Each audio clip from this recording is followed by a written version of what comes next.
Residence degli Ulivi, l'incanto della natura per chi vive in città. Telefono 0962 96 4192 348 01 17 609.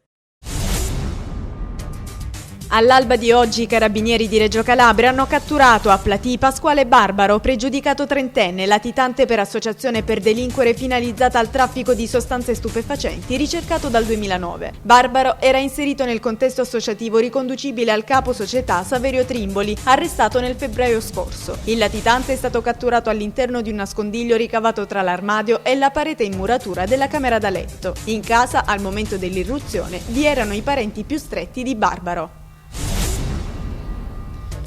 Beni per un valore di oltre 200 milioni di euro sono stati sequestrati dalla polizia di Reggio Calabria alla cosca Commisso di Siderno, una delle più note e attive dell''ndrangheta. I beni sequestrati consistono in appartamenti, terreni, attività commerciali e denaro contante. Il sequestro rappresenta un appendice dell'operazione sulle attività illecite dell''ndrangheta in Lombardia, che a luglio scorso portò all'arresto di oltre 300 persone con l'operazione Il Crimine.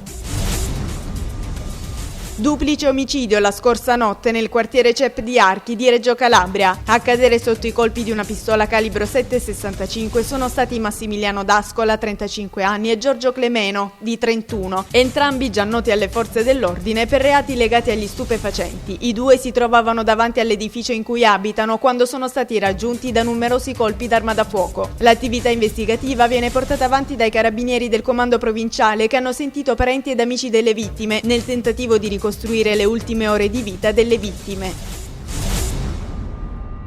16 persone sono state denunciate dai carabinieri del nucleo tutela patrimonio culturale con l'accusa di aver gestito un traffico di reperti archeologici rubati. L'operazione trae origine dal sequestro in tutta Italia, risalente a luglio, di migliaia di reperti prelevati da siti archeologici della provincia di Cosenza. In particolare, nel corso dell'operazione sono state sequestrate 4.000 monete di epoca magno-greca, romana e bizantina, 600 reperti archeologici e 300 di natura paleontologica.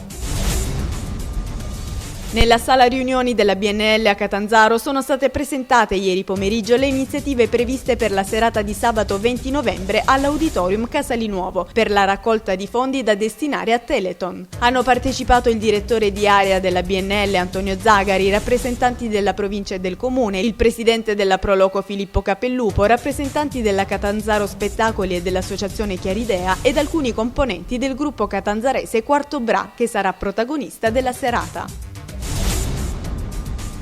Scongiurare la divisione dell'Enoteca regionale, questo è il tema della conferenza stampa dei consiglieri regionali Emilio De Masi dell'IDV e di Francesco Sulla del PD, che hanno ricordato che c'è una proposta di legge che è ancora formalmente in discussione nell'apposita commissione, ma la giunta Scopelliti, ha detto De Masi, con un sopruso istituzionale ha imposto la doppia sede. I due consiglieri hanno parlato anche dei disagi del territorio crotonese per le scelte regionali nel campo della sanità e della mancata realizzazione del centro di monitoraggio per la sicurezza stradale.